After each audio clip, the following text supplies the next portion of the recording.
Should wizard hit mommy summary. यह सारांश आपको अध्याय के बारे में आसानी से जानने में मदद करेगा। जैसा कि हम सभी जानते हैं कि छोटे बच्चे वयस्कों से सोते समय कहानियाँ सुनना बहुत पसंद करते हैं। इसके अलावा जो कहानियाँ वे सुनते हैं वे भी दंतकथाएं हैं और कोई तर्क नहीं रखती हैं। इसके अलावा बच्चों को बिस्तर पर रखने के लिए माता पिता भी उन्हें सोने के लिए कहानियाँ बनाते हैं। हालांकि छोटों के लिए वे मेकअप नहीं बल्कि बहुत सच्चे होते हैं। इससे बड़े होने वाले बच्चे पर भी असर पड़ता है और वे चीज़ों पर सवाल उठाने लगते हैं। इस प्रकार जब वे बड़े होने लगते हैं तो उन्हें इस बात के बारे में जानने की आवश्यकता होती है कि चीज़ें क्यों और कैसे होती हैं। इसी तरह माता पिता कभी कभी ऐसे सवालों को हतोत्साहित करते हैं। लेकिन क्या इस तरह से कार्य करना उचित है? यह वही है जो यह कहानी हमें बताएगी। यह एक नैतिक मुद्दा उठाता है जो पाठक अंत में खुद के लिए तय कर सकता है। Should wizard hit mommy summary in Hindi. कहानी हमें जैक के बारे में बताने से शुरू होती है जिसमें दो छोटे बच्चे हैं। बच्चे जो और बॉबी हैं। जो की पत्नी क्लेयर अपने तीसरे के साथ गर्भवती थी। इस प्रकार अपनी बेटी को बिस्तर पर रखने के लिए जैक अपनी बेटी के लिए कहानियां बनाएगा। यह कहानी कहने की परंपरा तब शुरू हुई जब जो 2 साल की थी और इस तरह से यह जारी रही। जैक यह सुनिश्चित करता है कि वह हर बार एक अलग कहानी बताए। हालांकि एक छोटा प्राणी हमेशा आम था, रोज। उदाहरण के लिए यह या तो रोज मछली या रोज चिपमंक था। रोज बुद्धिमान पुराने उल्लू के पास समस्याओं के साथ जाता है जो उसे एक जादूगर को भेजते हैं। इस प्रकार जादूगर का जादू पेनीज के भुगतान के बाद समस्या को हल करेगा। अब जब जो बड़ा हो रहा है तब उसे दोपहर के समय झपकी लेना मुश्किल हो रहा है।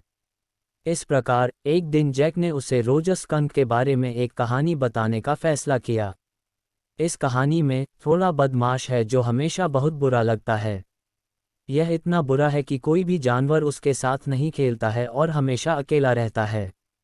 इस प्रकार रोज स्कंक बुद्धिमान पुराने उल्लू के पास जाने का फैसला करता है। हमेशा की तरह उल्लू उसे जादूगर के पास भेजता है। जादूगर अपने मंत्र के साथ रोज स्कंक से उसकी इच्छा के बारे में पूछता है। वह व्यक्त करता है कि वह गुलाब की तरह गंध करना चाहता है जिससे जादूगर सहमत है। उसके बाद सभी जानवर स्कंक के साथ खेलना शुरू करते हैं और वह तब तक खेलता है जब तक वह अंधेरा नहीं हो जाता। अंत में रोज स्कंक अपने मम्मी के घर जाता है, जो सोचता है कि जब जैक जारी रहेगा तो कहानी खत्म हो जाएगी। घर पहुंचने के बाद मम्मी ने भयानक गंध को नोटिस किया और रोज से पूछा कि यह किसने किया है। रोज स्कंक उसे बताता है कि उसे जिस तरह से बदबू आ रही थी वह उसे पसंद नहीं थी, इसलिए उसने जादूगर से गुलाब की तरह गंध लेने में मदद करने को कहा। यह मां को प्रभावित करता है और उसे बताता है कि वह जो है उसके लिए खुद को स्वीकार करना चाहिए। वह सभी गुस्से में जादूगर के पास जाती है और उसे मारने के बाद बदबूदार गंध वापस करने के लिए कहती है। इस प्रकार जादूगर अपने वर्तनी को उलट देता है और रोज स्कंक को वापस सूंघ रहा है जैसे उसने पहले किया था। हालांकि यह नया अंत जो को खुश नहीं करता है। वह जैक को मम्मी को वापस मारने वाले जादूगर को बदलने के लिए कहता है। जैक को यह विरोध पसंद नहीं आया और जो एक दूसरी कहानी के साथ आने पर जो ने कल को समाप्त करने के लिए आग्रह किया। वह जैक की बात नहीं मानती है और उसका पीछा करती है, लेकिन अब जैक उसका पीछा करता है और उसे पिटाई की धमकी देता है। वह निराश हो जाता है और जैक अपनी पत्नी के साथ एक विचित्र अवस्था में बैठता है। समरी 2 कहानी should wizard hit mommy. John Updike द्वारा लिखित। बच्चे के भविष्य पर एक बच्चे और माता पिता के परस्पर विरोधी विचारों के इर्द गिर्द घूमता है। माता पिता अपनी अपेक्षाएं व्यक्त करते हैं। उनकी इच्छा है कि उनके बच्चे उनकी उम्मीदों के अनुसार बड़े हों। हालांकि बच्चों की अपनी महत्वाकांक्षाएं और आकांक्षाएं हैं। जैक अपनी छोटी बेटी जो को सोते समय कहानियां सुनाता था। जब वह थोड़ी बड़ी हुई तो उसने कई सवाल पूछने शुरू कर दिए। कुछ समय के लिए जैक नई कहानियों का आविष्कार करने में सक्षम नहीं था। इस प्रकार मूल कहानी वही थी लेकिन उसका नायक बदल गया।